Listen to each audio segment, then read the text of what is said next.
Hello, hello, hello. Welcome to Kernels of Truth, brought to you by Progress Kentucky. Thank you so much for joining us this week. We got, I think, what's going to be a great show. Pretty excited to share a few things with you. It's Earth Day, so happy Earth Day. I got my Earth Day T-shirt on. There is no Planet B. Hope you go out there and hug a tree today, or maybe punch an oil executive. Your call. So this week we're going to hear about the first declared candidate for Kentucky governor. Yeah, that race. It's not until November of 2027. We have an official candidate. Kim's going to bring us that story. Then I've got a bit of an Earth Day soapbox. I'm going to share about some good news about Kentucky's trees and water and some bad news about Kentucky's trees and water. Then we are thrilled to continue our Kentucky State primary series of interviews. We're going to be speaking with former Representative Charles Booker. He is back in the hunt for the Democratic nomination for that open Kentucky Senate seat.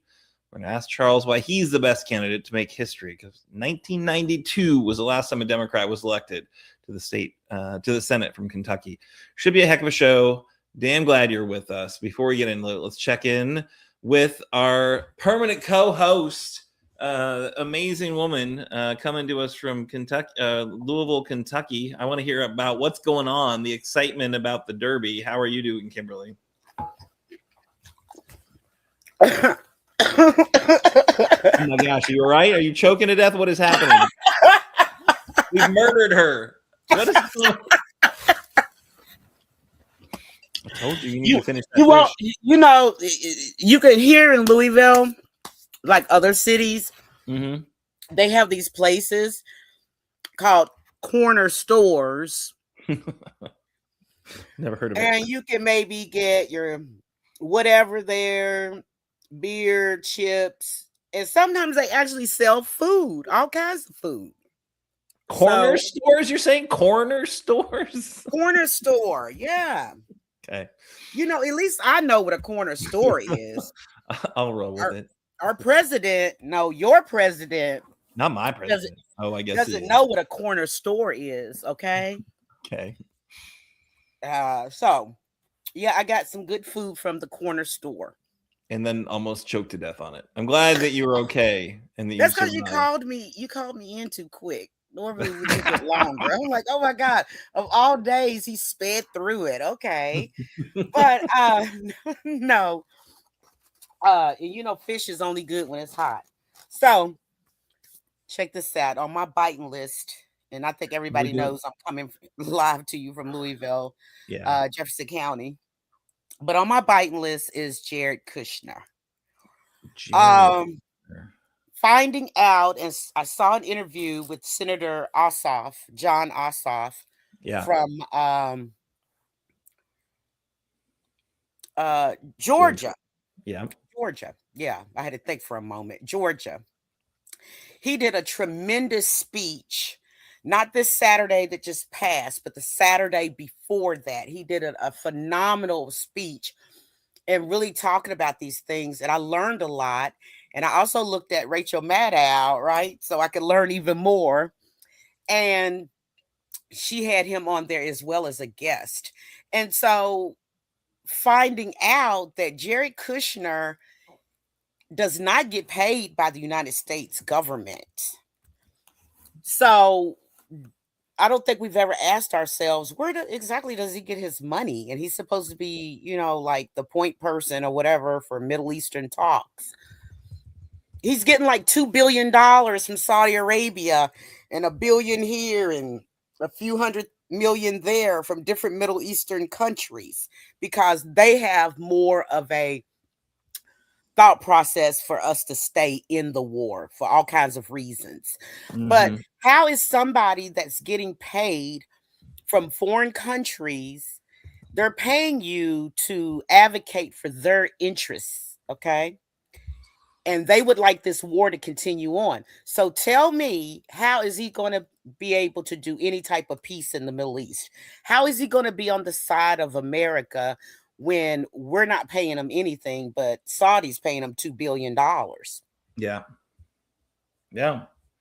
It's, the reason he's not getting paid by us, he's not like taking a salary, because government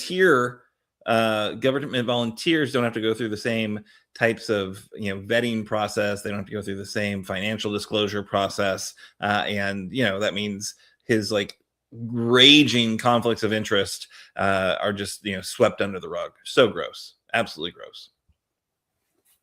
Most definitely. The corruption has to stop, and Yeah. it starts at the top and it rolls downhill. All right, so your biting list is Jared Kushner, conflict Kushner. I'm gonna give you mine. Mine's Tom Schultz. It is a name that I am almost guaranteeing that no one knows, but it is a bit of a teaser for my story to follow. So, all right, let's do it. Let's do this, right? I want to just, before we get to the news of the week, I want to just check in on a couple things and make sure you're ready to go, right? Because again, we're not some talking head show on the interwebs. We're working to make things different and better here in Kentucky. Obviously, at the federal level, from what Kimberly was just discussing about these conflicts in the Middle East with the Trump administration, that kind of war on Iran, to the war with the Pope coming out of Washington D.C., to the war on school boards, to the war on SNAP, Medicaid, and public education funding coming out of Frankfurt. It is clear we need better political leaders if we're ever going to get better political outcomes, and if we're going to check the chief chump, we absolutely need to take one or both chambers of Congress in the upcoming election. That election's coming quick, 6+ months or so away. And we are going to need to do something unheard of here in Lexington. And of course, the 15 counties surrounding us. We are going to have to do something we haven't done since 2010, which is to not send a Trump bootlicker to Washington. What we know is we got about 20,000 voters we've identified through the Kentucky Future Project, folks who do not tend to show up during midterm elections like the one coming up in November. But if we do motivate them to get out, they will likely come our way. So we have got a plan to make it happen. We're going to get their feedback, connect with their communities and their neighbors, build the relationships needed to win the battle with the couch on that first Tuesday in November. But we need your help to do it. Please join us on our monthly volunteer night. We're doing that the first Monday of the month in Lexington at West 6th. We had one May 4th, really fantastic, with Zach Dembo speaking to us. We've had over the past 4 months all the 4 candidates that are running for that nomination. We had Aaron Petrie, David Kloiber, Sherilyn Stevenson, and then finally Zach. They've all been on the show as well, promising to run a positive campaign and to support the eventual winner and to work together to flip that seat. So now we are just over a month out from the primary election. It's getting serious. That election is Tuesday, May 19th. We got to spread that information. Let people pick who the candidate is that really, really like meets you where you're at. We have a Flip the Six candidates page that Parker has put together. You should check that out. You should share it with your networks. What we like about it, if I'm being honest, it's got a link to the cool interviews we have got with these folks from Kernels of Truth. So in those shows that we've had them on, you can go directly to the YouTube link and see kind of what they said and see what, see if you like what they had to say. So please do use that as a resource. And just remember, they've all committed to run positive campaigns. They've all promised to come together to do what's most important in November, which is flip that seat. I honestly think we're fortunate to have 4 such fantastic candidates in the hunt. All of them have a great argument to make for your vote. But to my eyes, May isn't the most critical election. It's all about November. And to win in November is going to take everything going our way. So your help is critical. Your time, your treasure, your postage, your positive vibes. We need it all. We'd love to have you join us on our monthly volunteer night. We're going to be honored to be joined by Willie Carver Jr., longtime friend of the Progress Kentucky, frequent guest, and occasional co-host on Kernels of Truth. He was here recently discussing his new book, Tore All to Pieces. Said some really insightful stuff about how and why rural communities in Kentucky have turned against the Democratic Party and turned to Donald Trump. So we're going to have a bit of a chat about that and hear from his book, which tells really, I think, caring and authentic stories of Eastern Kentucky. Then we're going to crank out a ton of postcards to these critical voters. I hope you will make plans to join us. I'll put a link to that in the chat in the show notes, so you can RSVP for that Monday, first Monday of the month, volunteer night with Progress Kentucky. And if for whatever reason you can't make it to Lexington for the first Monday of the month, we are exploring a second, monthly meetup to do these postcards, because honestly, we're only about halfway through and we want to get them done more quickly than we're kind of doing them right now. So we do need more hands on deck. The other thing you can do is just donate. We're going to need the stamps. We're going to need additional resources to do all the work we want to do to have the impact we need in November to flip those seats. Folks, remember, it was the last time this race was really close. It was when Garland Hale Barr the fourth, aka Bootlicker Barr, was squaring off against Amy McGrath, and that was about 3.3% vote, I think, between the two of them, which was about 9,000 votes. So we have a universe of about 20,000 voters that we want to get to show up, and we got a plan to do that. So we think that could be the difference between really flipping this district and not flipping this district, which really could be the difference between flipping the House and not flipping the House, or having a commanding majority in the House, probably more realistically. So it's an exciting time. We have an exciting opportunity, and I hope you will kind of step up and lean in and help us do that work. So that's our call to action, really. But what we do need to move on to now, I think, is it's the news of the week. So let's do that. I think the first story is coming to us from the amazing Kimberly Cecil Jones. What you got for us?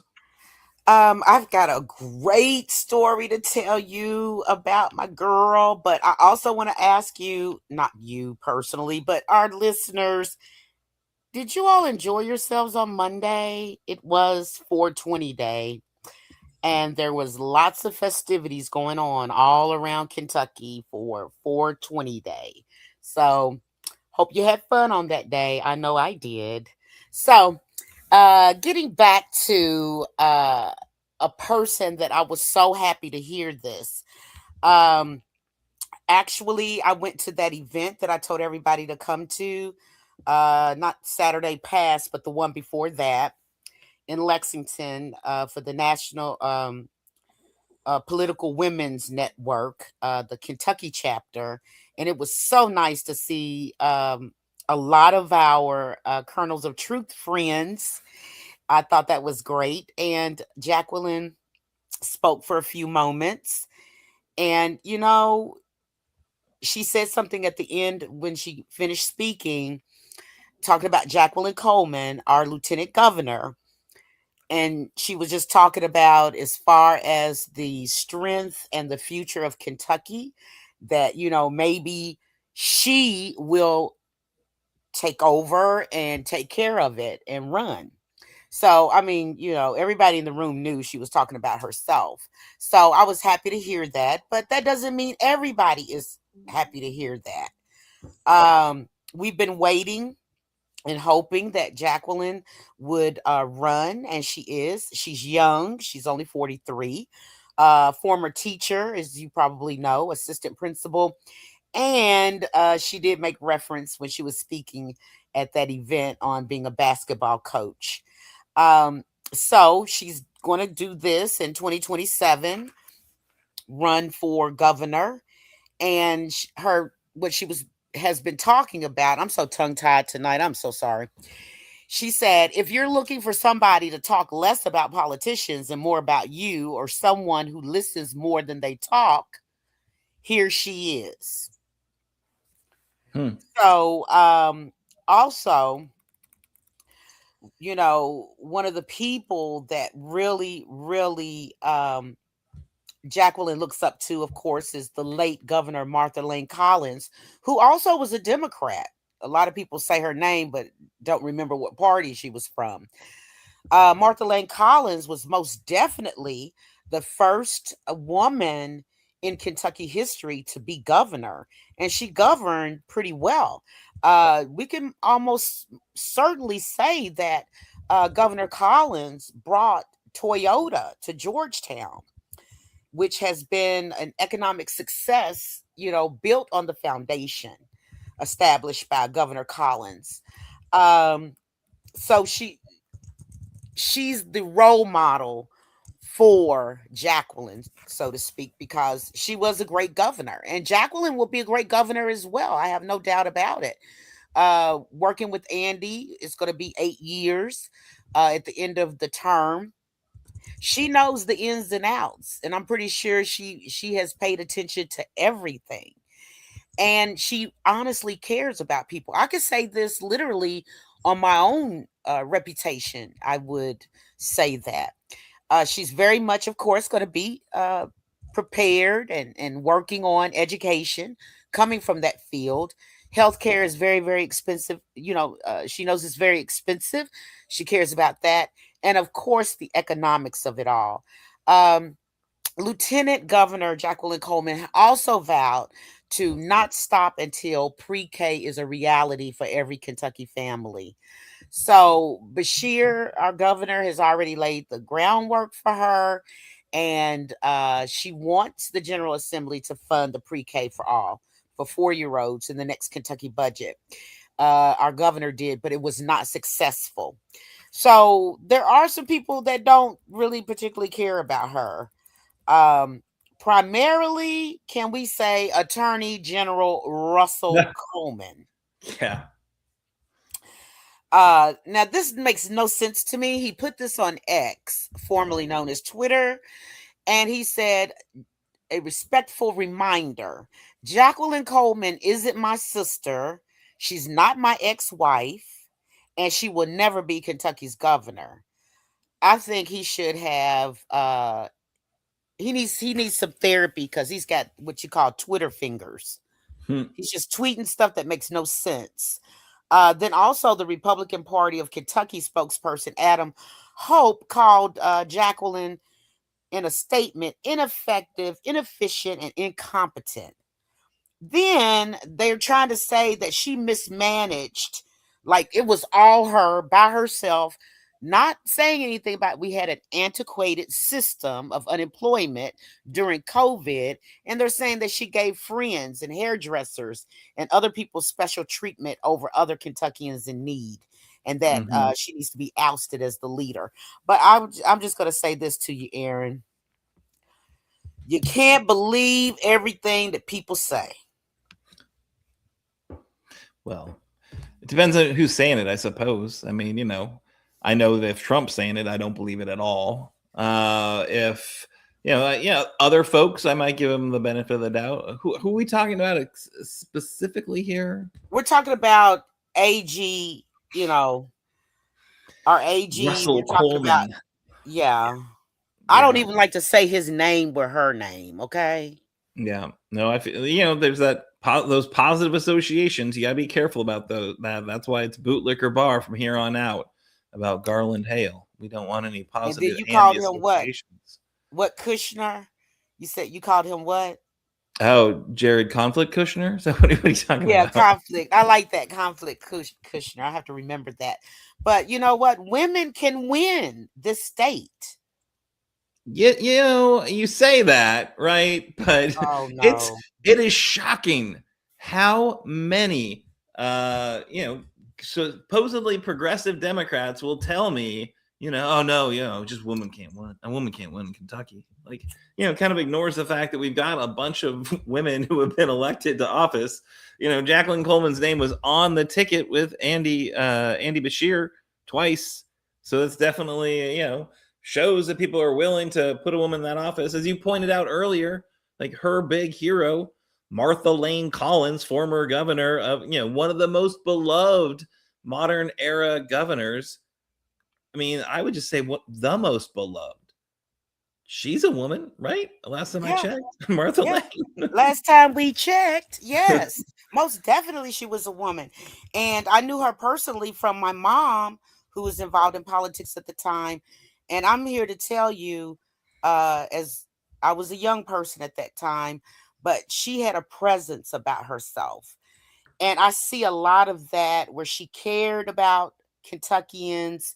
She cared about everybody's kids, like she was like everybody's grandmother. Mhm. I saw that out of her personally, and I see a lot of that out of our Lieutenant Governor Jacqueline Coleman as well. Yeah. Yeah. There's I think some really powerful women who have been incredibly important leaders in this state. Crit Llewellyn, Jacqueline Coleman, just already an important leader and mentor, and just so many women in the legislature who who've had on this show who just have been doing such important work in Frankfurt. So yeah, I think in fact, I'm just gonna say it. I'm so sick of people telling me a woman can't win, right? If that's just their like backhanded attack against a specific candidate, then just do that. Don't say that there's no way a woman can win. That's why we have to support some male candidate. Like, give me a break. If Martha Lane can be elected in Kentucky, there's no reason we can't elect another woman statewide in this state. And we've got women elected statewide right now that aren't Democrats, right? So that auditor woman, Ball, what's her name? I should know one of the constitutional offices. But yeah, Allison Ball, she's won statewide twice. What is only the GOP can elect women? Is that the rule? Yeah. That's what it is. That's what you hit the nail. What did I say? You hit the nail on the. You hit the nail on the what, Aaron? I think on the head. That you hit a nail on the head. Yeah. Yeah, you hit the nail on the head. Yeah, because obviously the GOP is definitely the most progressive party and like equity-minded party. Give me like, oh yeah, GOP, they can elect women, but there's no way a Democrat can elect a woman. It's nuts. I'm gonna say it right here, right now. I don't think we should have a statue to another white man in Frankfurt. I'm just repulsed by the idea of seeing Mitch McConnell in the rotunda or anywhere in the state capitol every time I walk in there. I think we should put the former governor, Martha Lane. She needs a statue there. I'm gonna tell you what, that Toyota plant was worth a hell of a lot more than any one thing that Mitch McConnell's ever done for this Commonwealth. Thank you. And the Toyota plant is still going on strong. Stronger. It's growing. They just billions of more investments over the past few years. That thing is amazing. Yeah, and we could contribute that all to Martha Lane Collins. And I also want to make this little caveat of a statement to you as well. I know I'm stumbling over my words and everything, but I promise you, I have not had a drop to drink, and I have not carried 420 day over to 422. Okay, I have not done that. It'll be a long celebration. A little tired, just a little tired. Yeah. All right. Well, I'm gonna move on because I got some stuff I gotta say. You know me, it's Earth Day. I gotta make the most of the day. Earth Day, as I said, still got an Earth. We still have one right now. Thank God. Given the importance of our planet and the short shrift we usually give it, I'm going to do a bit of a roundup of what I think are some of those important Kentucky-centric stories we've been seeing recently about our beleaguered planet. And thank you for listening along. So we're going to do some good news, bad news. I think we'll start with forests. So the good news, if you live in Lexington, you can get a free tree this weekend. That is right, a free tree. If you have a spot to plant it, most trees in Lexington are in private land, not in public land. So they want to increase the tree cover, the tree canopy in Lexington. Really good for climate resiliency, just kind of cooling and makes the place a lot prettier and more habitat for the leftover dinosaurs that we've got flying around our city. So Reforest the Bluegrass is giving out a wide range of trees on Saturday. Head to Jacobson Park, Shalito Park over by the mall, or Coolivin Park from 10 a.m. to 1 p.m. So that's going to be available for you to, get a free tree. I'm excited. I'm setting my Saturday alarm, making sure I'm getting up in time to go out there and get there early because I want to get like the best choice of trees. I'm a big fan. I'll tell you what, we had, our kids are getting older. So we took out some of the play equipment in the backyard and we got some space that just is screaming for a tree. And I just love planting a tree, I love a tree. Pick me up one? Maybe. Do you have a place you can plant it? I sure do. All right. So more good news. The legislature did something actually useful for the environment. They tripled the amount of state money in this last budgetary session. They tripled the amount of state money set aside to protect natural lands in Kentucky, from a modest $2 million in the previous budget to a still too modest $6 million in this year's budget. We think a dedicated carve out of the existing state tax on like hiking, hunting, and sporting goods would really help bolster those dollars, which are primarily federal funds at this point, land and water conservation funds that the state distributes, but still a good step. Every dollar spent protecting public lands results in a $4 return on that investment in supporting our outdoor economy. So really, this is a modest but positive step forward, which with the clowns in Frankfurt, I'll take what I can get. I think more problematic from a trees perspective, there has been a sweeping reorganization of the U.S. Forest Service.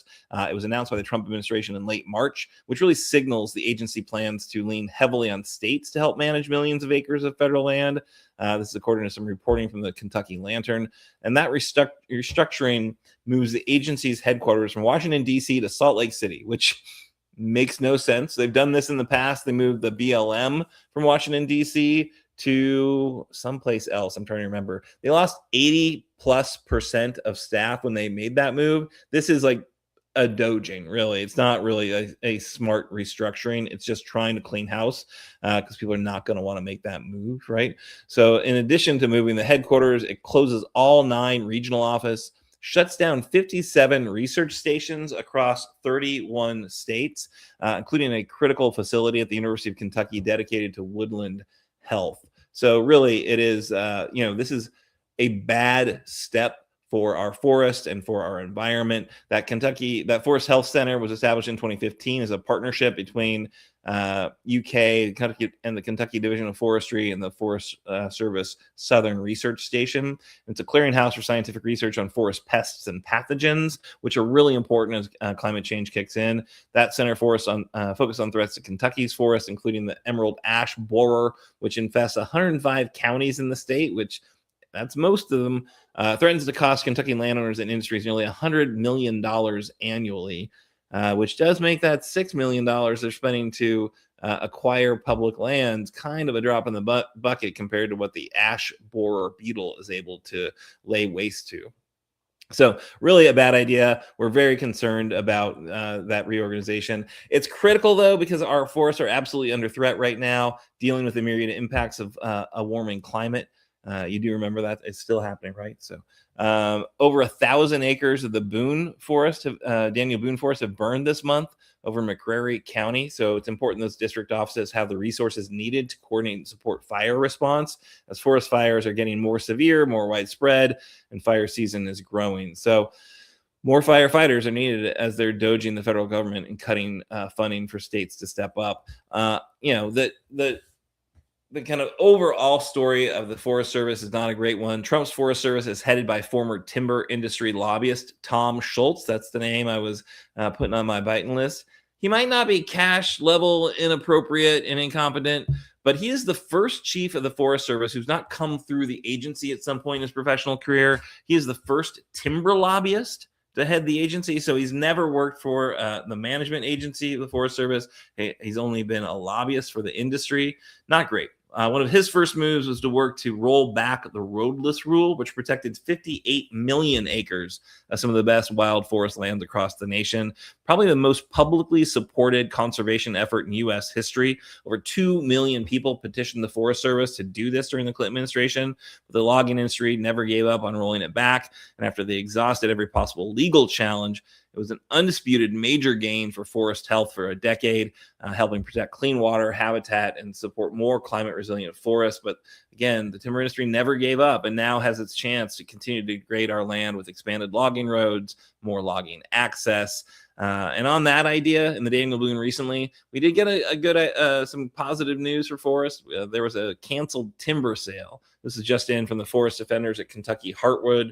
The Jellicoe project was going to allow logging on 10,000 acres in McCreary and Whitley counties. Heartwood objected. I think they were fixing to sue over the inadequacy of the environmental impact assessment.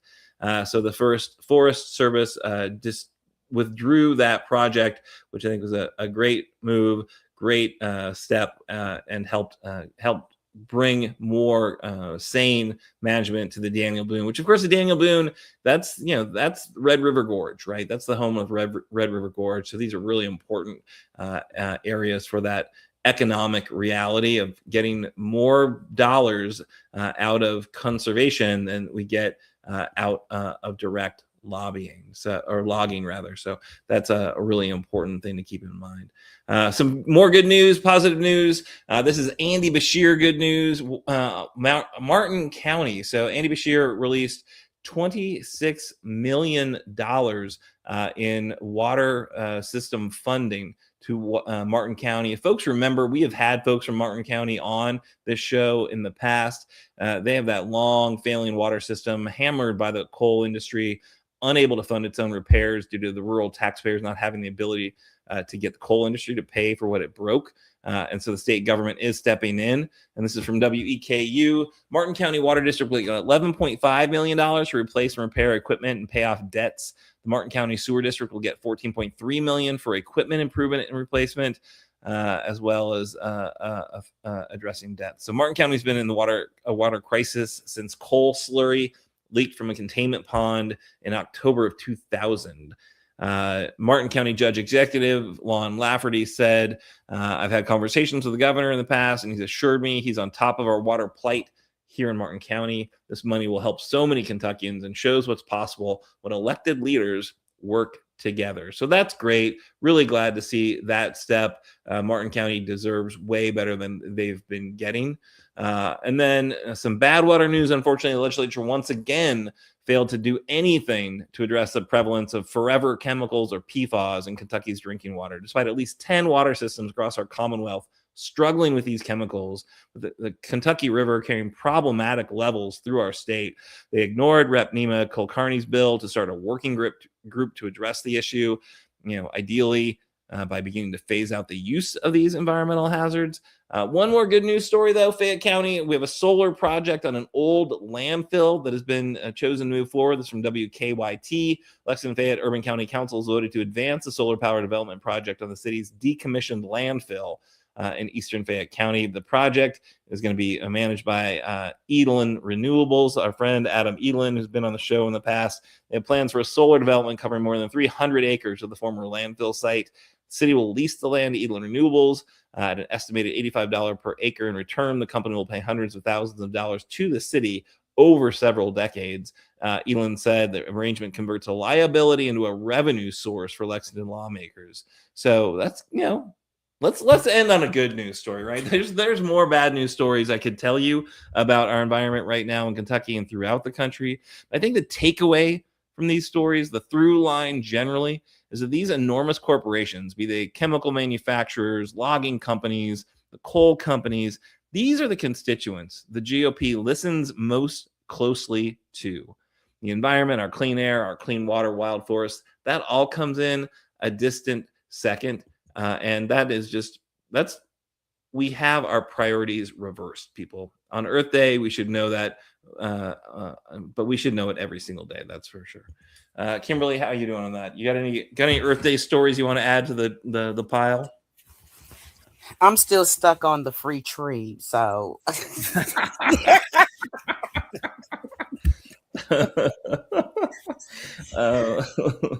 Back in the day, they used to let us, plant a tree for someone that was, deceased in our family and do it in their name. And it's just amazing how fast trees grow. And it's also amazing how when you have a better earth, a better climate, the things about the earth, the water, the sun, everything that makes up the earth really is there also to sustain your health and wellness as well. Yeah. I'll tell you what, it's like save the planet. No, you know what? The planet's going to be okay. It's going to keep on keeping on. It's going to deal with what it has to deal with. The folks who are going to get the brunt of the impact are us, because we have evolved into a very narrow band of conditions. We cannot the earth will deal we cannot deal very well, right? Right. What we got is a system that is fine tuned to our needs, and we are fine tuned to its needs. And if we put that aside, if we just waste that's on us. But, hey, so Kimberly, I'm really excited. We've been touting the appearance of this man, friend of the show, Charles Booker. We've had some scheduling difficulties, but he's here. He's in the studio. We're excited to have him. This is, I think, number what is that? Four in our series of interviews with the folks who are seeking that Democratic nomination for Senate. And we're excited to hear what he's got to say about his race. Mr. Booker, how are you doing, sir? Hey, brother, I'm doing well. Can you hear me? We can hear you. Yes, we can. All right. Well, I'm on the move. I actually had to come up to the nation's capital to meet with some members of Congress. Met with some labor leaders. Got a really big endorsement today, and so we've had a lot of moving parts with the campaign. And so I'm sorry about the delay, but good to be with you, man, as always. Oh, as always, Charles, appreciate you and all you do. Glad you're getting some endorsements. Can you name it? Is it something we can share publicly? Break some news? Oh, yeah, it's official. So the laborers have endorsed. So Labor's national arm has endorsed. Our statewide locals have endorsed the campaign. It's a big testament to all the organizing that I've done over the years, centering working people. So it's a big deal. That's awesome. Yeah, congratulations. And with May Day coming up, I think we really do want to center the importance of unions and the labor movement fighting for better conditions for everyone, and how the billionaire class always pushes back, for sure. So great, congratulations. Absolutely right. Thank you. All right, so I'm going to ask you the question first. I'm going to throw it to Kim. So, we know your history. You were state rep. You worked for Andy Beshear's administration after running statewide, kind of a couple of times. But this is a new race. We got an open Senate seat. Just level with me, Charles. Can a Democrat win statewide at a federal election here in Kentucky? Yes. I said that loud here at the train station. Yes. I'm emphatic about it. But it's not just any Democrat. It's really about who's going to stand up for humanity. And, think about it. A lot of people who voted for Trump, who took a chance on someone saying that they were going to bring the jobs back, they were going to drain the swamp, they were going to end endless wars. A lot of people earnestly were hoping that he would help change the status quo. And a lot of the folks who voted for Donald Trump voted for Bernie Sanders, and they voted for me too. So there really is a space here where if we're lifting up humanity, if we're really talking about working people and a vision to address the fact that so many people cannot afford to get their prescription and keep food on the table and keep the lights on. If we can do that, if we can speak to the needs people feel right now with a vision that inspires them, we can win. And we're showing it right now. All right. Well, I've asked every candidate so far, and they've all agreed a Democrat can win, and they've all been, pretty convinced it's them. Which, it's good. I appreciate people's, sense of optimism and hope in the fight. So, Kim, you have a question for Charles?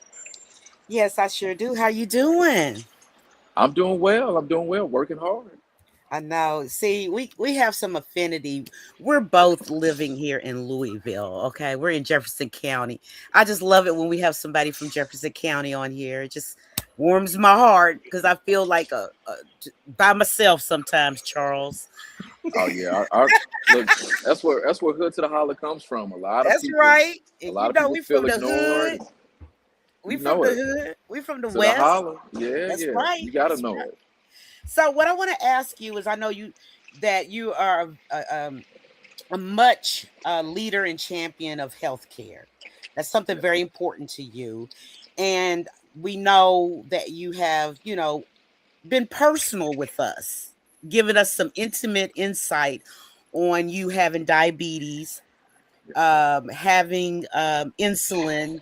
I remember when you were state rep before, it went viral, the speech that you gave, because it was so passionate that you feel for people, not just people that are diabetic, of course, and have insulin, but people all over this state and country that have health concerns that need medication. And I even remember seeing a reel or something on Facebook where you went to go get your prescription. Correct me if I'm wrong, okay? because I'm older than you and I might not remember everything like you, okay? But you went there and the prescription was so high that you didn't even have that money at that moment.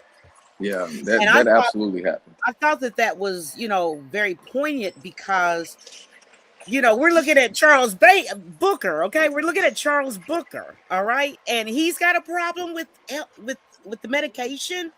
What does that mean for the rest of us? So we can feel a little bit confident because you've gone through the motions as well. So on day one, taking Medicare for all out of it, because that's going to take some time. Even if we have all Democrats, it's going to take some time to construct that. But from day one, what are your thoughts for, Kentuckians on the health care? What's the first thing? Is it, trying to get the subsidies back in? What are your thoughts on that on day one when you become senator?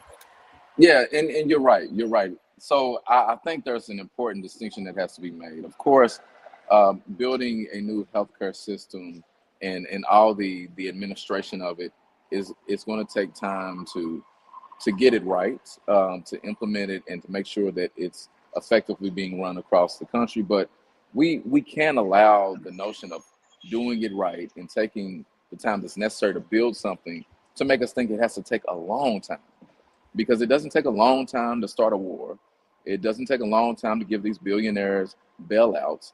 So we can't really accept these excuses. We can't afford to accept them. But I do agree that we have to continue to build toward that future that we're looking for while we fight with urgency for Medicare for all. And yes, that involves restoring those ACA subsidies for sure. That is a baseline. At this point, that's not a talking point. That should be a broad consensus. We're seeing costs skyrocket for so many people across Kentucky. It is crushing people day in and day out who are already struggling. And as you know, and in my work in the State House, we will continue in the fight to make progress while we lift up this broader goal of healthcare truly as a human right for all. So legislation to cap copays, legislation to make sure that if you are running out of your medication, you can get an emergency refill. There's a whole lot of things we can do to make sure that folks get access to the care they need, especially in the wave of AI, where people are not being funneled into getting care through AI without their authorization. And in this age where telehealth is being pushed, that we're making sure we're investing in infrastructure so that folks in rural communities are not being forced to travel several hours to get care. There's a whole lot of things we need to do immediately. But again, I'm saying we need bold leadership now with the urgency to push for Medicare for all without the excuses of, well, how long is this going to take? Because again, if we're going to go into endless war, it's a blank check. It happens immediately. They're not even getting approval from it. So I just believe Kentuckians deserve that same type of urgency. Yeah, I think urgency is important. So many of the problems that we, are facing right now as a nation and Kentucky are urgent problems, right? We've seen some very significant steps backward from the big ugly bill, from this legislature, and willing to spend money on the things that matter. I guess what I know you were working for Governor Beshear, and a kind of client or kind of constituent services position or faith communities. What did you learn from your time with the Beshear administration? Yeah, so I was the governor's director of faith-based and community initiatives. So I worked with the cabinet, I worked with grassroots organizations, faith leaders across Kentucky. And essentially, my job was to make sure that every program, every budgetary allocation centered regular people, centered the community. So I was the one that got to say, hey, wait a minute. Are we paying attention to those folks in Appalachia who don't have access to these programs that are well-intended, but they don't know about them, or in the West End of Louisville, for instance? And one of the things that I really, really appreciate from this experience with the governor is seeing how important it is, even when the cameras aren't around, to deliver for working people, to deliver the resources, to help invest in infrastructure, and to do it with a lens that it doesn't matter what your party is. We're just here doing our work for you because you're Kentuckian, you're part of Team Kentucky. We love you, and your government should work for you. And, it seems a little novel now to treat people with kindness, but I was able to see day in and day out how powerful it is. And of course, it's an affirmation of the work that I've been doing from the hood to the holler. But I'm telling you, people across Kentucky are looking for leadership that cares about them, and will actually deliver for them, that will show up over and over for them, that won't make excuses. And I'm proud to be that type of leader in this moment. That's great. Thank you, Charles. Kimberly, any other questions for Charles? All right, Kimberly, we'll give her a second. Collect her thoughts. I don't want you to miss. Oh, here I am. I know you it's weren't not far a good away. show unless I forget to take the mute off, right?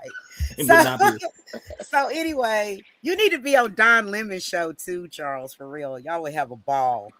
Oh yeah, I'd enjoy that. He probably can't see this comment, but it's from our viewer, Miss Deborah Grainer, and she wrote on here, Charles. She says, Charles is the reason that I can still believe and have hope in our government. That is powerful. That is powerful. How does it feel?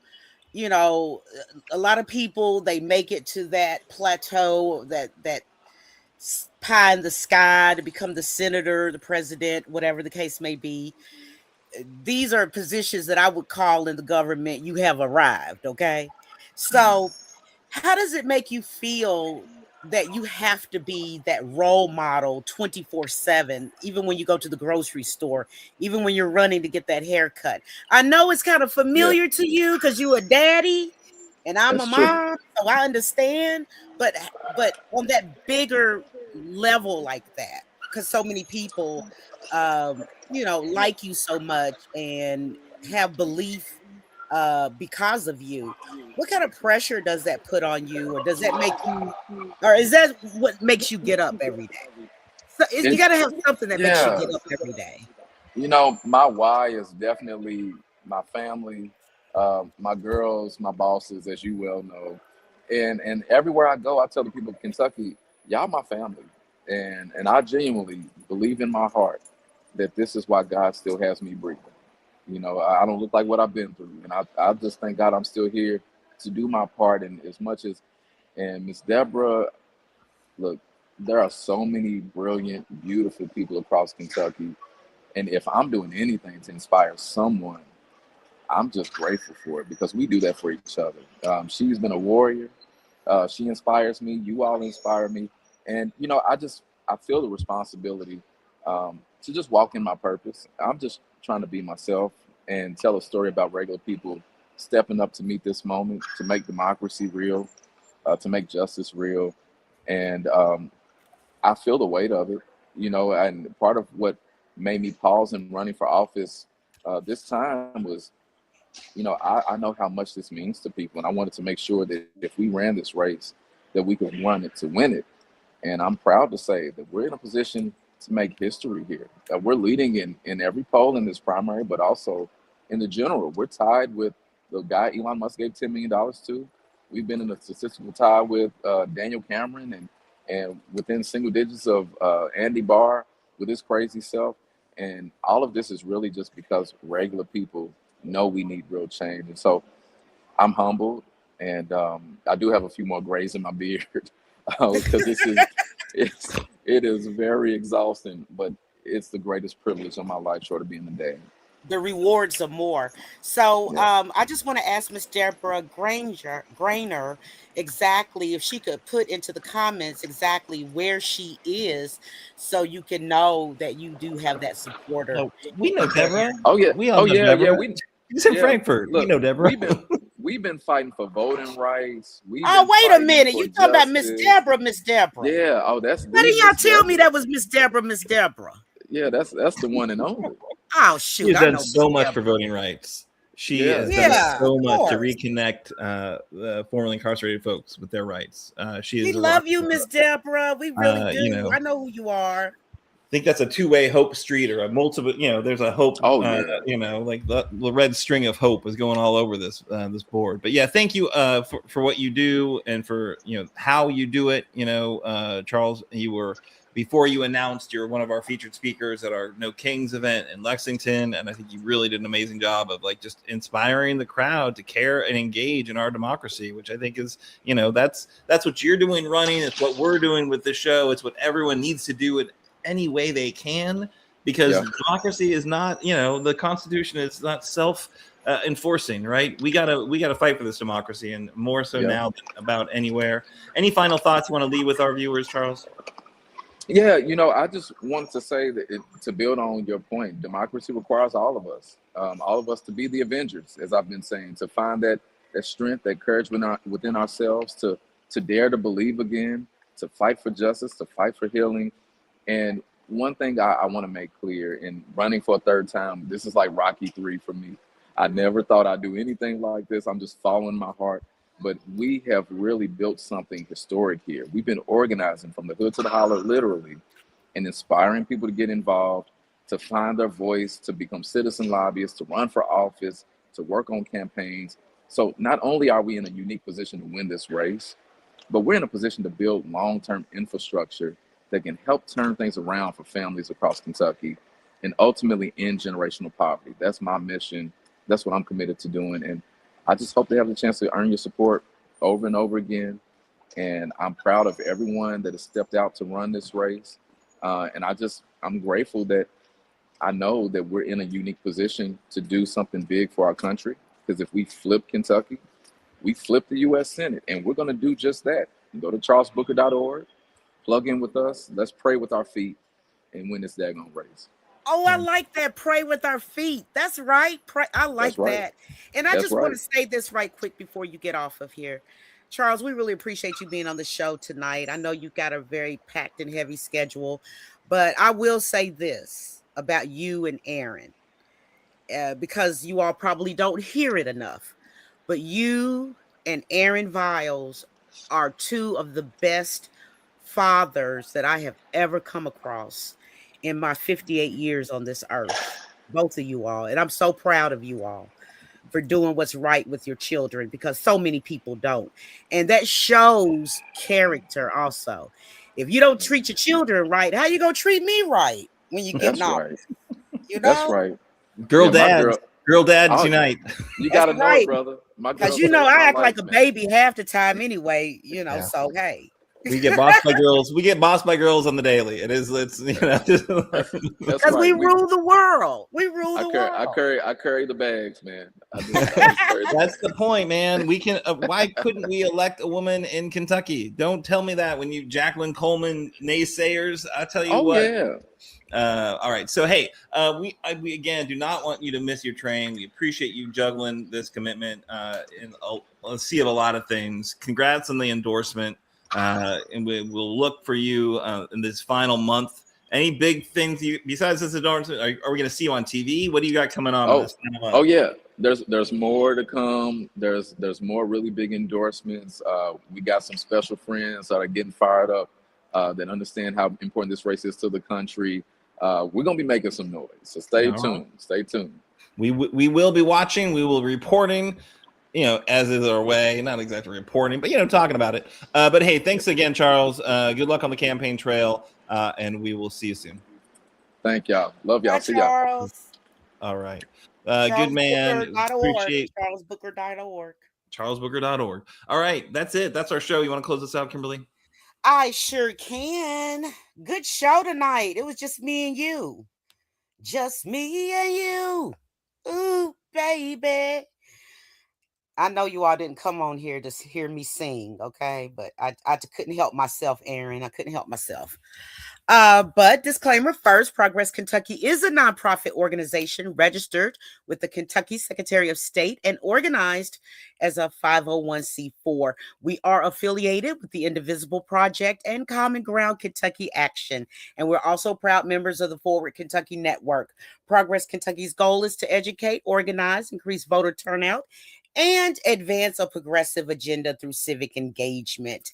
We will be back next week, and we will be joined by former Kentucky State Rep and another Senate candidate next week as well. And as we continue our Senate candidate series, we'll be wrapping it up with Dale Romans, one of my good friends' uncle, and we'll have our usual updates on Kentucky political news with our own progressive views. And here on Kernels of Truth, we got some views for you. We do. We have some views. And we appreciate you being with us. Production of episode 250 6 was by our own Parker, wonderful, great, amazing, and our very own host, Mr. Aaron Viles. Nate Orshan wrote and performed our theme song. You can find more information and music at natosongs.com. Everybody do it with me, NATO songs.com. And if you miss our weekly live stream on Facebook or YouTube audio podcast, and our show notes are available on Apple, Spotify, and just about wherever you get your podcast. And if you do listen to us on the pod, as this called, please leave us a 5-star review. It helps with the algorithm. It helps get it out to other people. And so we really, really appreciate that. So it's been a great show, Aaron, tonight. Thank you for having me with you. You and I were rolling, and Charles was a great guest as well. And we just appreciate our listeners and our viewers. And you will see us back here next week, same day, same time. In the meantime, have a great rest of your week. And thank you from Kernels of Truth.